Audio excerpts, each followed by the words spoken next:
El rigor es la inspiración que se le presenta a lo bien que lo escucha, para que pueda configurar un escenario propio. Es un género totalmente libre en su construcción.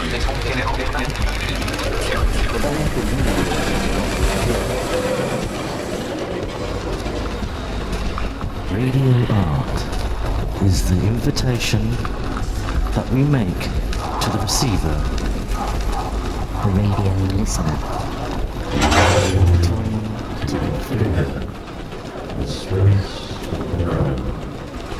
Los ingredientes con los que vamos a trabajar son los elementos del lenguaje,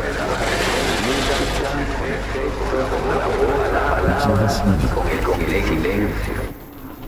There is no regular structure that allow us to design radio art. You're listening to the noise of the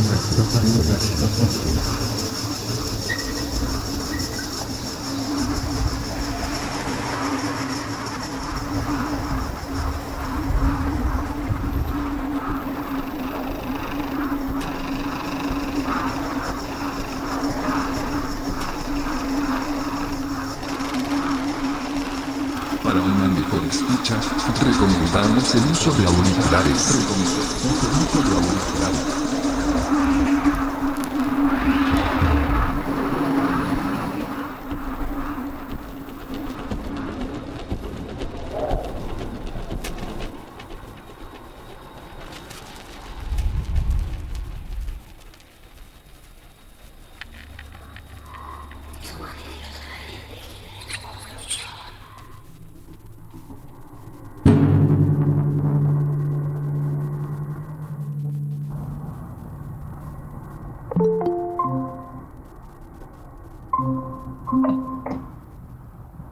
Hello. Yeah. Here we are. Yes. Thank you. Yeah. Thank you, Chris. How are you? Who knows? I mean, as far as I know, I'm okay. Okay. Well, are you having a good time? Yeah. Okay. Thank you. Thank you. Really, it's a pleasure to talk with you. Thank you for being here. You are traveling around Europe, working. Not as much as before, but yes. So after the pandemic, things were very slow, but no, there's still work to do. Well, nice. And this radio program is always about music, always an interview program. It's a kind of mix. I started 13 years ago to do this radio program. I came from the communications. I work in radio since my 15 years. I am a radio artist too. I compose some piece for radio. And with Gerardo, we start to collaborate in this kind of interview. And the radio program have an experimental treatment. We try to promote experimental artists, experimental artist thinker, like you, for example, and especially the human works. Oh. Hey, going back now. Cheers. The first question in this second round of questions: what is the influence of noise and silence in your work or in your life? And it is an open question, of course. I mean, what is noise? This is the first question. I mean, for medieval bishop, the harmony of a third was a noise. So I think the best definition of noise I know is that it's the sound that you don't want to hear. It's like a weed in the garden. Okay? So all plants are just plants, actually. And then you make a judgment that some plants are better than others, and the ones that you don't like, they're weeds. So you pull them out of the garden. And Apart noise, in English noise has two levels. It has the level of decibels, very loud, it's just noise, and it has the connotation of, as it has with electronics, actually, of a kind of redundancy, of chaos, of too much stuff that it's not coherent, doesn't fit together in any coherent way. So there's no signal. Noise is where there's no signal, so to say. The signal to noise ratio has become 100 to 1. So what you're hearing doesn't make any sense anymore. But in fact, the whole history of music has been the repatriation or the redefinition of unwanted sounds as wanted sounds. It's the same thing that happened in painting in the Romantic period, where ugly things suddenly became beautiful.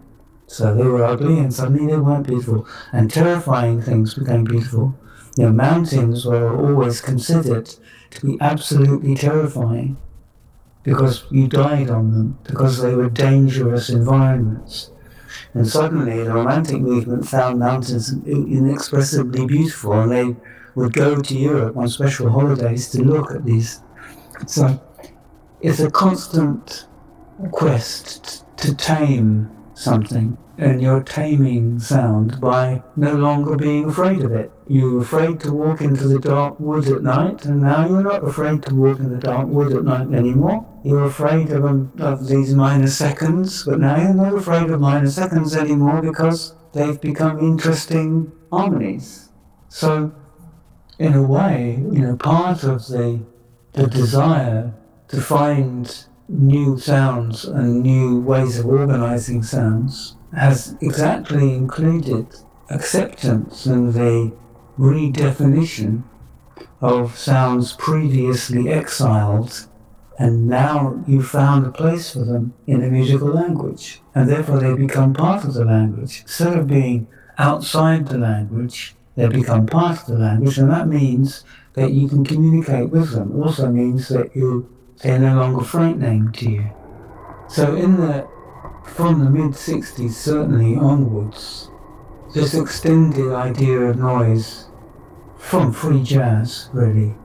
The criticism of Beethoven in his later period was this: it's too much noise, it's a noise, it's not really music, it's a noise. Anything that's too complicated is a noise. I remember there were people who said, Henry Cow sounds like Captain Beefheart. And what they mean by that is, I don't understand Captain Beefheart, I don't understand Henry Cow, therefore they sound the same to me. It's noise. But they're very different, actually. They're very different kinds. And neither of them are really noise. I mean, Trout Mask Replica, which is the album everybody always thinks about and what they were comparing us to, is incredibly organized. There's no noise on that record in that sense at all. It's very, very precisely constructed, but the relationships are extremely complicated because Beefheart works by telling different people to do different things at the same time, but that fit together in some form. They're either in a cyclic form but they fit. And when you do them deliberately, then of course they fit. So that's a perfect example of noise being another way of saying, I haven't trained my brain to make sense of this. If you listen to Beefheart enough, you'll understand exactly what's going on. It's not complicated. It's complicated, but it's not that complicated. But you need to train your brain to hear it. My mother couldn't listen to Schoenberg because she said that this is crucifixion music. It sounds too horrible. But you can learn to hear it. And now if you go to any movie, any horror movie, you hear Schoenberg. Because horror movie composers have decided dissonant harmony makes people feel uncomfortable, and therefore it's great to put behind. But if you listen to a lot of Schoenberg, it's not dissonant at all. So the concept of dissonance disappears because it's just harmony. A minor second is as much of a harmony as an octave. They're the same. They sound different, and it's more, you don't hear minor seconds so often, and therefore you have to work a little bit harder to put them in their place. But you can do that. So this is a problem with music, and why you get constantly this debate about the problem with contemporary music is that it's no longer listening to the public. And people don't want to hear this kind of thing. People want to hear tunes, they want to hear harmonies, and the music, it was all right, Verdi and the great operas and operettas of the late 19th century, they were popular and people liked them and people liked classical, but it's actually not true. If you really go back and look what the critics said about Beethoven, no, they complained about it, they couldn't hear it. We can hear, now Beethoven sounds boring to us, or very, very conventional, but it didn't sound very conventional at the time. People had to learn to hear that. And now, I mean, certainly the current generation have no problem at all with noise, with what we call noise, with free sound, where you have a bunch of people playing without thinking about pitch at all. That's the first thing that goes, pitch. So harmony is based on pitch, melody is based on pitch. You don't think about pitch anymore.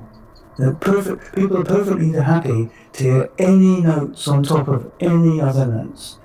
The next thing to go is rhythm. So, first of all, if you look at the history of jazz in the late 50s into the 60s, first of all, they're really stretching the harmony possibilities and in a way the speed, but it's really a lot about harmony possibilities. But the rhythm is, whatever's happening to the harmonies and the top lines, the rhythm is holding it all down. Free jazz breaks the rhythm. Right? Except now that, in fact, you can break the rhythm and you can put the melody back and it still will work. And in fact, a lot of composers did that. So this was the program of the 60s and 70s. You're surrounded, and certainly also when you go to the movies, you're surrounded by sounds which you would have called noise before. I mean, if you sit an audience in a concert hall and play them Ligeti's atmospheres, they will be horrified and a lot of them will leave.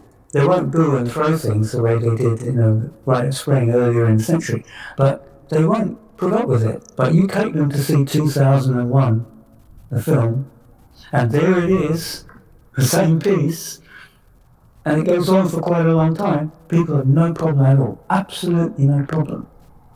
It's in a context where they hear it making sense. And if it makes sense, it's not noise anymore. But it's the same piece. They need just to make one more step, and it will make sense to them in a concert hall. It's not difficult. In a way, it's a prejudice. It's a way, it's saying, I know this is a horrible noise, and therefore I can't listen to it. So you're actually, it's not a noise, you're saying it's a noise, and then you're listening to it as if it's a noise. If you can overcome that little mental twitch and hear it for what it is, and this is, in one sense, this is something that John Cage did that was very valuable. When he said, let the sounds be what they are. You can also interpret that to mean, stop judging the sounds before they happen. Just listen. See? Makes sense. After all, you thought it didn't make sense, but it does, no? Listen. It's actually quite nice. If you learn to love dissonance, and I personally love dissonance, right? I feel really comfortable listening to dissonance. It relaxes me. So you're not talking, when you talk about noise, about biological reaction. There's nothing, although there are people again who say, yes, of course, human beings are designed to like fifths and fourths and octaves and to hate minor seconds. But it simply isn't true. We are designed to be language. We're language animals.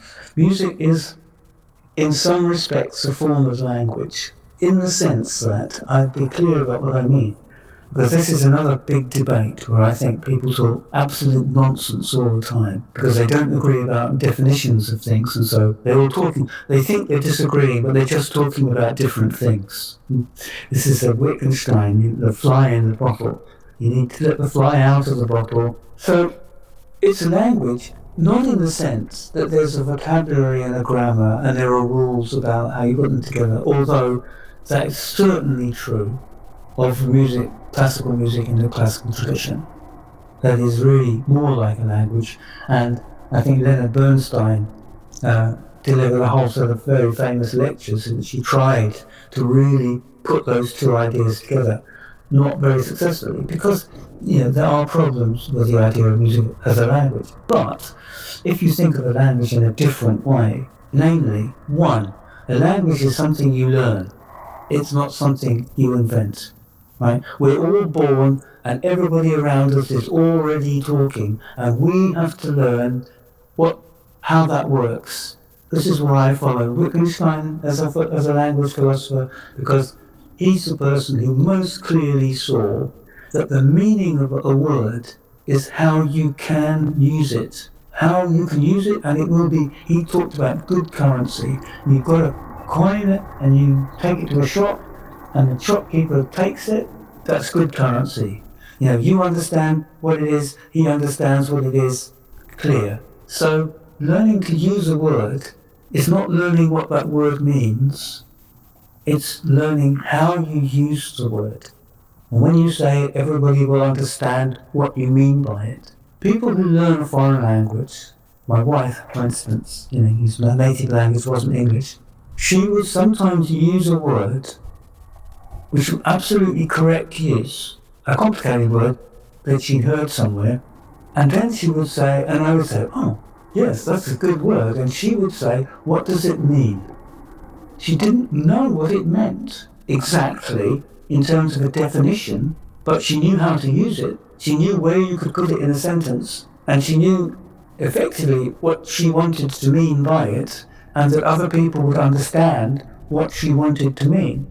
But if you asked for a definition of that word, she couldn't tell you. That's how music works, in the sense that, just like a language, you grow up and the musical culture is already there, and you have to learn it. And once you've learned it, just like a language, then you can start being creative with it. There are certain things that you can say that are not normal, that you wouldn't expect, but which people can just about understand, they can follow you. So metaphors, poetry, all these ways of using language, they're pushing the limits, what language does. They're not literal. You can't write a précis and say, I translate this, you can't translate it into another language accurately. Not possible, because it's too complex. But if you've grown up with the language, you can follow. If you just generate a random text, which means nothing, nobody can follow that. So there's a limit. So we all grow up in a culture, we all learn how to use language, and music is the same. And the function of language is to communicate, is so that one person can communicate with other people. What else is it for? Giving orders is also communicating, whatever. Music is the same, really. I mean, why play music? What's the point?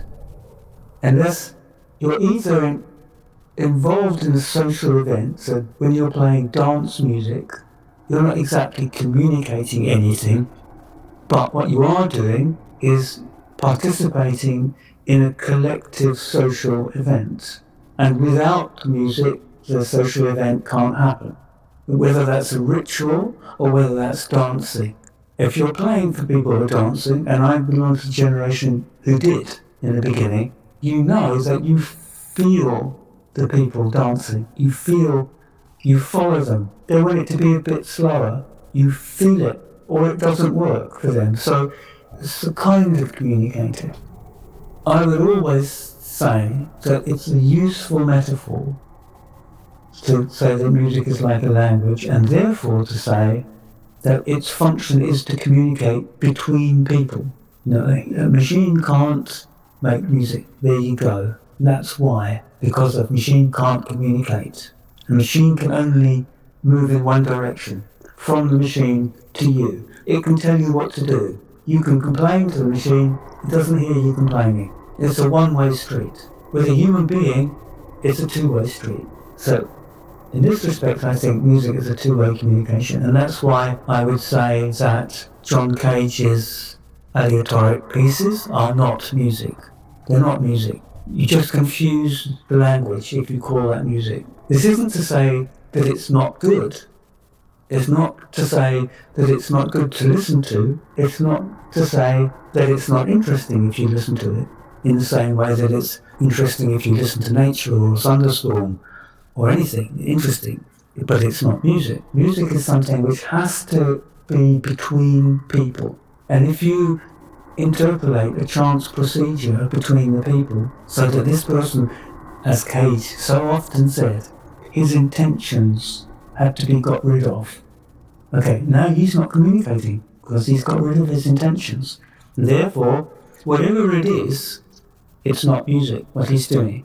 So I adhere to that concept of music, that it has to be, one, a human activity that has something to do with communication. And that involves having some familiarity with the language that you're using.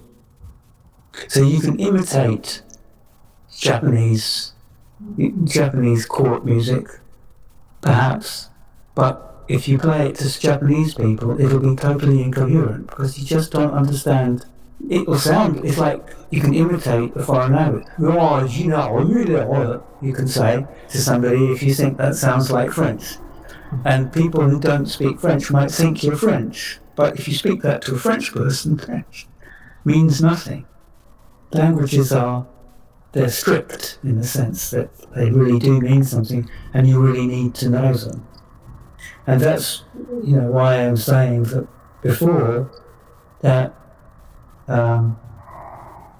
if you can ask yourself why you like a piece of music, or if you can understand what problem a composer or a band have solved in order to do something, you will appreciate it more. You will understand something more. I mean, you can always go to a supermarket and buy an ice cream.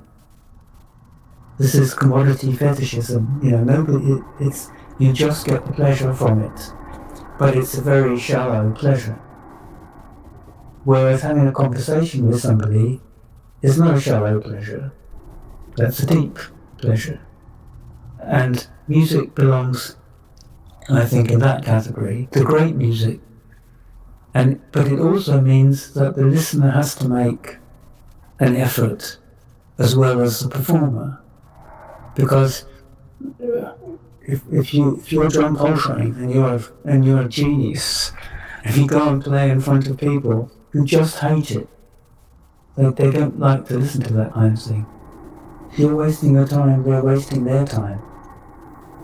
I mean, I don't know, I can go on and on about this, but I think, ask another question if there's one to ask. There's nothing special more that I'd want to say about that. El ruido es el mensaje.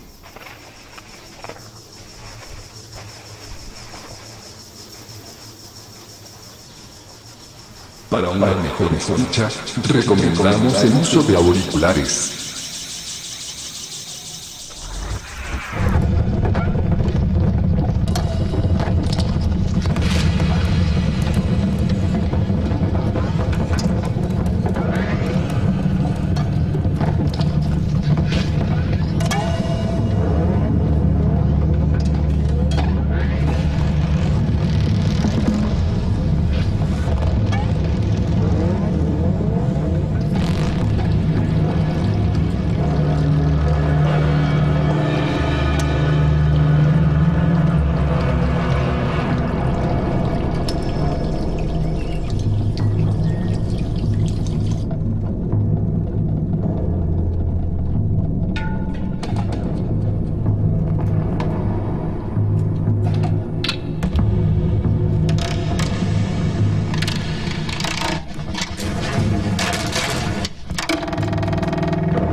Il rumore, qual era la, non mi ricordo più? Il rumore è il messaggio. Il rumore è il messaggio. Il rumore è il messaggio.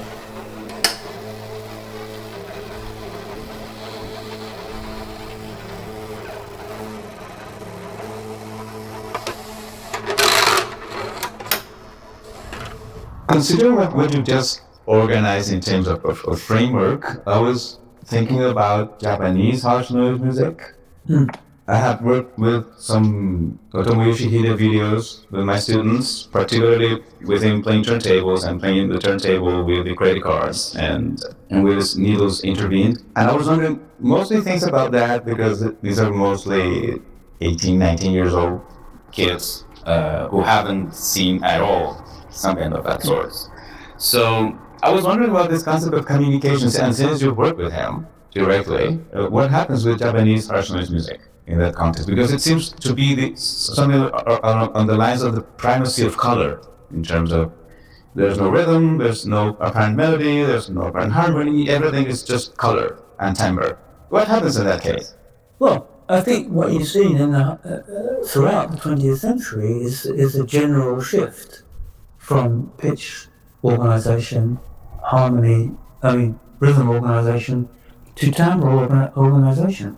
So what's happened in the classical music world from improvise on. Timbre comes because of sound recording, obviously, because you can't, Beethoven, who knows what Beethoven sounded like? We have no idea. All of this authentic performance on period instruments, you can say that if you want, but actually you have no idea what Beethoven sounded like, because music is all based on feel in the end.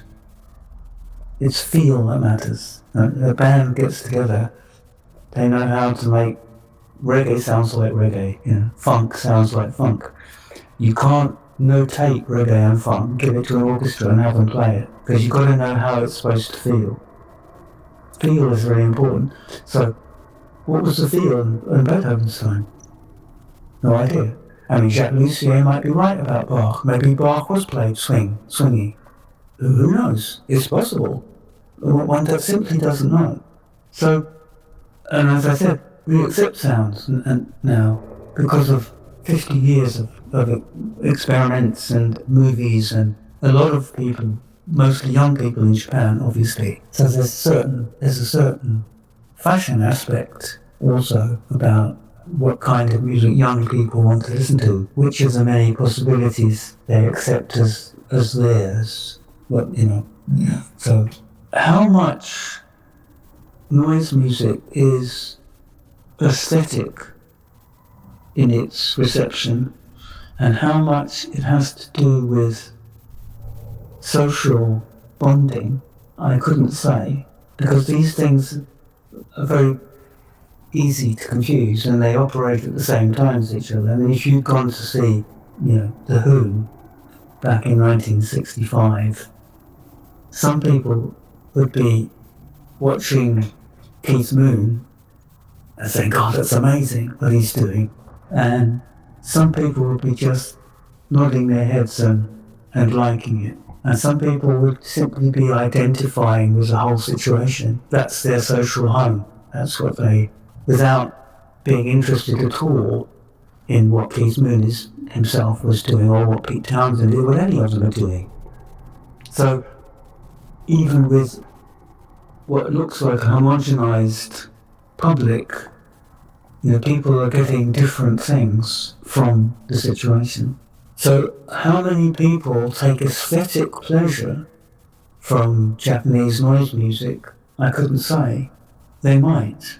Because just to complicate everything even more, when I talk about music as a language and learning how to hear things, you might learn how to hear things, but you still might not like what you hear.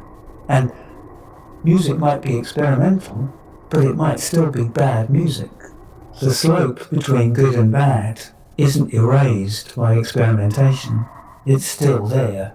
So, you might say there's abstract painting, like Pollock, that you might say, this is great. But somebody else might come along and use the same basic tech, think, I get this is easy. Here's what you put the canvas on the floor and then you dribble paint all over it. Anybody can do that. But it may not be as good as what. And therefore, this very interesting question arises is that what kind of judgment are you using when you say, this is a great picture and this is not a great picture, although superficially they look very much the same. I have exactly this reaction to drones. I hate drones. I hate them. But there are certain drones that I really love. So for me, there's definitely a gradient where I think, this is a drone. Now, for instance, Stockhouse has done some unbelievably great drone music. And I think, why do I like this when I don't like drones? What's the difference? Which is a good question to ask, and it's a good way to approach music because it's educational. Whenever you look at any situation, musical situation, you are dealing with all of these levels. First of all, you're dealing with, is it in a conventional language or an unconventional language? And if it's an unconventional language, how much effort should I make to climatize myself, to find out what's going on, to see whether I, overcome my prejudice, I just don't like it. Now I have to think, listen to it some more, see, like hip-hop. Listen to it some more. Do I still like it? And I still don't like it. I understand what it is now. I understand how it works now. And then I say, but actually, this is really good. Same with drums. But mostly, the culture as a whole, I find it boring. I think it's too easy, what's happening here. It doesn't interest me. And then you've got people who are not there, not at the concert, just because of the aesthetic pleasure they get from the sound. They're there because it's a social event. And they get a pleasure from the social event to which the music binds the event together. But the detail of the music for itself is not important to them. And not important, full stop, because if it works, it works. This seems to indicate that you'll get out of something in correspondence to what you put into it. If you go to a noise concert and decide, I don't like this, but I'm very interested in the technique here. I'm very interested in how this is being done. And obviously there's some sort of logic, because the person who's doing this, listening to what they're doing, and they're making decisions about what they're doing. So it's worth making an attempt to understand it. To answer your question, really, I think you have to do sociological research at one of Watanabe's concerts to see what different people in the public thought was going on. And you would probably get quite a lot of different answers. I suppose interesting is that a room full of people can like something, but not discuss it, because they all like different things. They have in common that they like it, but if you come down to why they like it, there might be quite a lot of disagreements. Like you get this all the time with movies. People discuss a film and they've all liked the film, but they've liked it for such different reasons that they just can't agree. The female lead was such, and they say, no, I know, that's completely wrong. Yeah, I like the film, but actually I completely disagree with you about the plot. I disagree with you about the morality of the characters. I didn't think it was shot very well, the sound was terrible. But somehow, and this is the interesting thing about these sorts of languages, precisely because musical language is not reducible, because you can't simply match a sound with a meaning, there are more possibilities. And there are people who will find one or other of these possibilities, and that will suit them. Okay. Fantastic. Yes, absolutely. By the way, when Otomo came here first, I went to his first gig, and all the audience were just musicians and visual artists who did the same thing, or more or less the same thing. And I remember fleeing away from the after time when they were dealing with the techniques. Yeah. And they were obsessed with some of the techniques while I was trying to keep for myself a feeling that everything was very, very loud, painfully loud. I was in tinnitus, I guess, around 8 hours after that. But I prefer that instead of approaching the techniques because my strengths are not technical, by the way. I'm very interested in timbre and color, and that's what interests me the most in this context itself too, because it's very difficult to control that more than the other parameters sometimes, and being sort of subdued and surrender to this continuum and this flow, so to speak. And that's what's also very thrilling about it. It seems that things are happening in front of the performer and in front of us as audience at the same time, like when you improvise. That's the thing about improvisation, is that A, it can fail, which is always psychologically an interesting situation, and you standing in front of people and you are obliged to do something for 40 minutes. But also that all constraints that usually affect performance, not all but most, cease to be relevant. So for instance, the acoustics of the room are irrelevant. If you're playing chamber music in a big echoey space, it's a disaster. You can't hear anything because of their echo. But if you're playing improvised music in a big echoey space, you just use the sound you have. So that contradiction is completely removed. And there's no constraint on what you do next. You don't have to go anywhere. All the possibilities are open. And for the public, you can see people think. This is really interesting, you don't see people think when they're playing composed music because they don't have to think. They just have to play it right. And they might be making emotional gestures with their faces, but, they're just communicating to you what. But with improvising, if you're accustomed to the language of improvising, you can tell when people are in trouble, when they run out of ideas, when somebody solves a problem. You can see a problem being solved. On a kind of human, dramatic level, that's a whole extra dimension. But what you lose, and what you get with improvised music, is unbelievable layers of absolutely perfect sound. It couldn't be anything else. You couldn't write it down. You could never do it again. It's just perfect. You don't often get that, but you can get that. It's one of the things that improvised music can deliver. And the price you pay for that is it usually doesn't work. I mean, you're safe with composed music because you know where you're going and you know how to get there. All you can do is play it badly. But however badly you play, the composition is quite solid. But whereas a bad improvised concert is terrible, absolutely terrible, because there's nothing there. It's just empty. It's very interesting. Very interesting. The last 10 minutes, 10, 12 minutes. El ruido es el mensaje.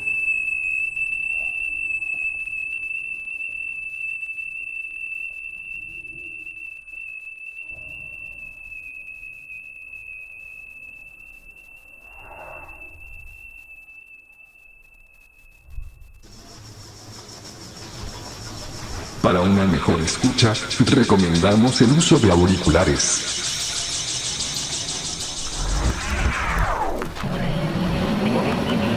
El ruido es el mensaje.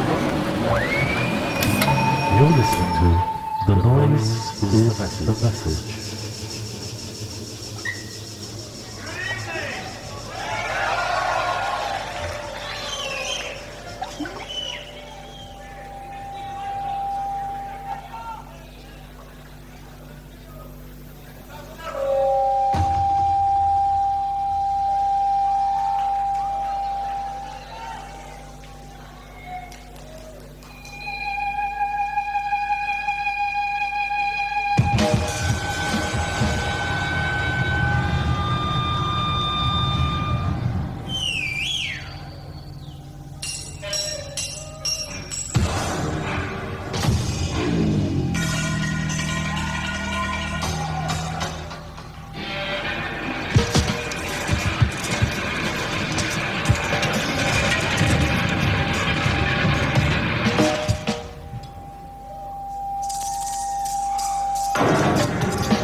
Soft. Sawtime.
Para una mejor escucha, recomendamos el uso de auriculares.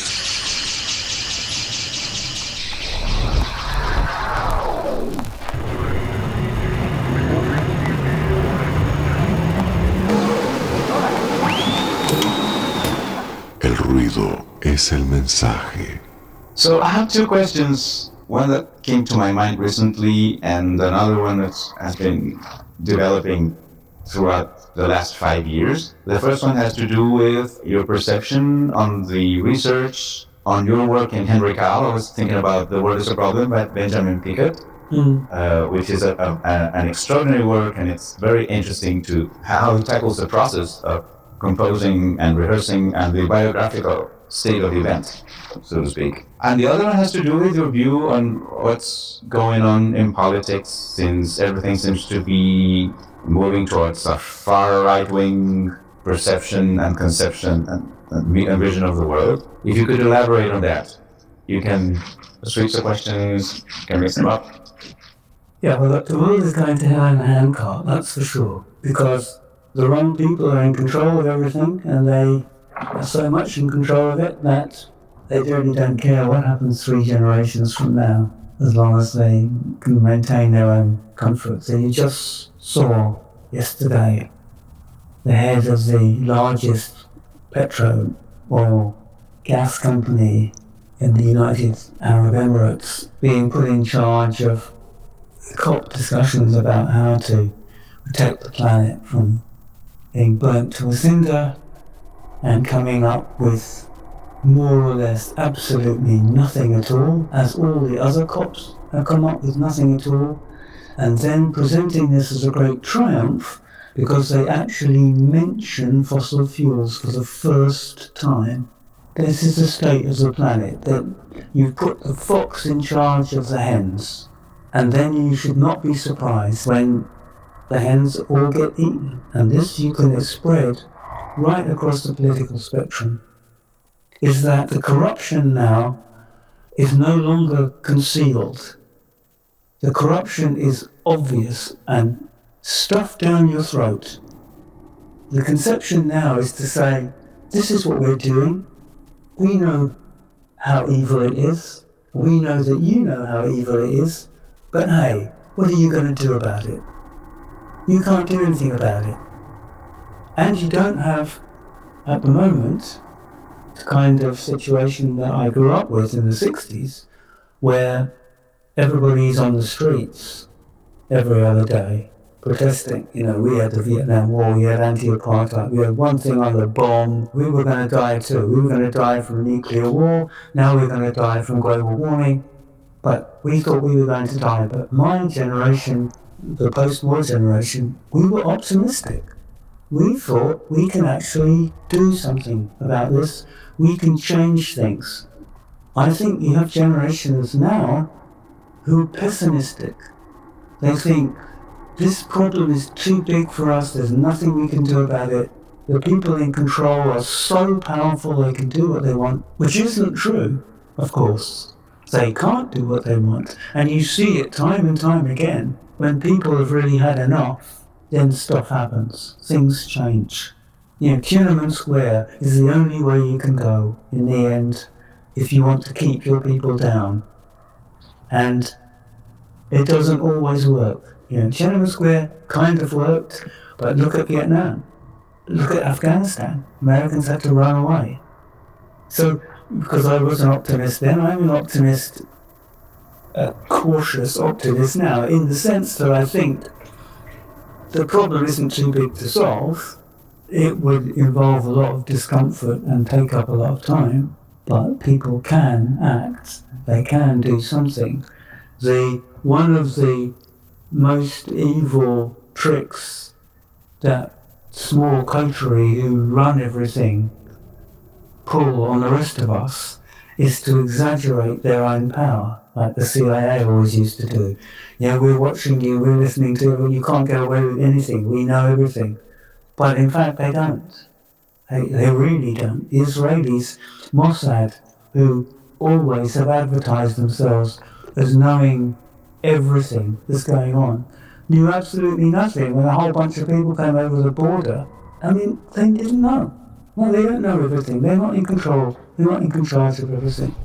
But it creates an environment in which it's very difficult for people to act. And so what you see now is people acting on things they think somehow of the right scale to act on. So we'll act on gender questions. We'll act on how words you can use, what kinds of opinions you can express. The English will certainly act if there's cruelty to animals, more than if there's cruelty to children. So you have a lot of what the right calls political correctness and wokeness around now, which is a very convenient front for states to fight on, because it's really not important in the face of wars that are happening, the number of people that are being killed, the fact that the planet is facing a disastrous warming. Because the priorities are wrong here. Yeah, my political view is that there needs to be more action from the bottom up, from the grassroots. And how that is to happen, I have no idea. Because if you look at who's in control of the means of informing people, I mean, here, for instance, it's quite interesting that some of our media have refused to follow the government line on the invasion of Gaza. So they report every day from Gaza and they say how absolutely terrible it is, which you're not supposed to do because we're on the side of Israel. But they do it. And that means that there's quite a lot of feeling in this country that for a ceasefire, which the Germans use. You hardly hear anything about what's happening in Gaza in Germany. You hear a lot about Israel. You still hear about the terrorist attack a month and a half ago. So if you're an ordinary German citizen and you don't watch much news, you have a completely different concept of what's going on. And that means you have a completely different level of anger. And that means you're more or less likely to get on the street and make your opinions felt. I have absolutely no solutions at all to anything. I can say that find good sources of information that you trust, try to figure out what's going on in the world. It's almost certainly worse than you think. And do what you can when you can. But mostly, I'm afraid, it's young people that are going to take the burden. It's always been young people. Because young people are fearless and they think they'll live forever and they get really upset about stuff and they will go on the streets. And governments do respond to people going on the streets. They always claim that they don't, but they do. We had an interesting case in the 60s, anti-apartheid movement. And the anti-apartheid movement split into two wings. There was one wing that went and dug up football pitches in the night when the South Africans were coming to play here. And then there was the peaceful making the case, arguing, putting out leaflets wing. A bit like the IRA and Sinn Féin. You have the political wing and you have your people that are doing things that threaten the state and threaten people's peace. And the government always claimed that the terrorist activities were just terrorism and terrible, and in the end, when they would come to some kind of agreement about things, they would come to the agreement with the political body. So they finished the fight with the IRA through Sinn Féin, which was the political wing. But I have to say, without the IRA, there would never have been any agreement with Sinn Féin. And that's the paradox that governments face. They create the IRA. They create the IRA by not listening to anybody's complaints until the anger is so great that somebody does something violent about it. Then they have to take notice. I mean, and this is a bad lesson, I have to say. I would prefer this not to be true, because in the end, what it says is the only way you're going to get anything done is through force. But unfortunately, these are the rules that states set. The state sets the rule. We will not respond to you until we have to. Some states don't do that, of course. Yeah, there are exceptions. There are countries where you actually can sit down with people and come to agreements. And there are fields in which it happens. For instance, for a long time, this is how German industry worked. You had the trade unions sitting on the boards of the businesses and they would just agree things together. So there were not a lot of strikes and disagreements. It's always possible to take that route. The problem is, how do you get dominant states to agree to talk in the first place?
Thank you so much. We faced a revolt in 2019. 500 people lost one of their eyes because of the cops. They tried to calm the things down, going to a referendum for changing the constitution.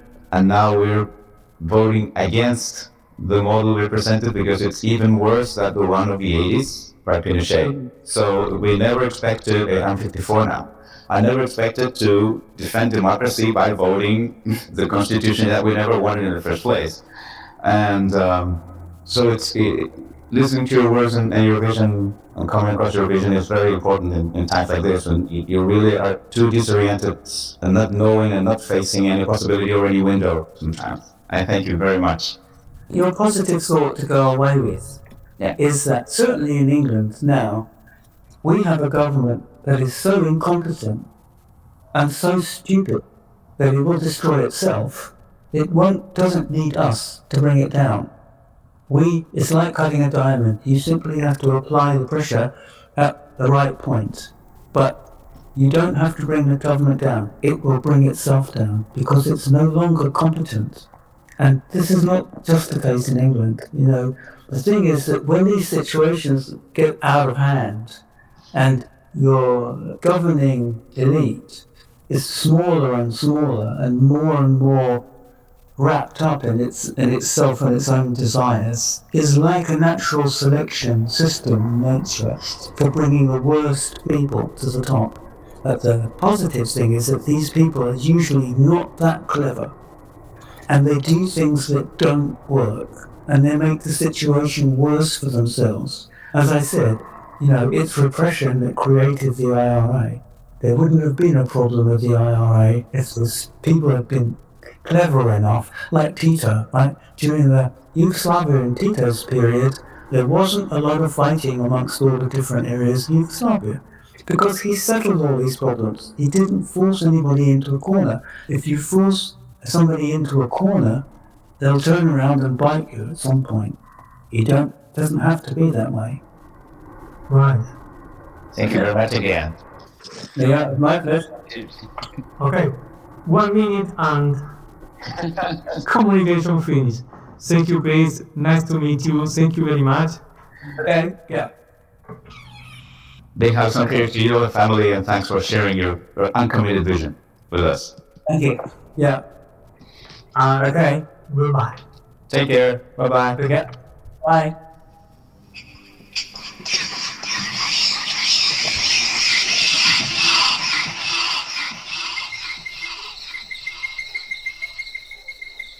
Vamos por más, dice la rana, escúchame, ¿eh? Esto recién empieza.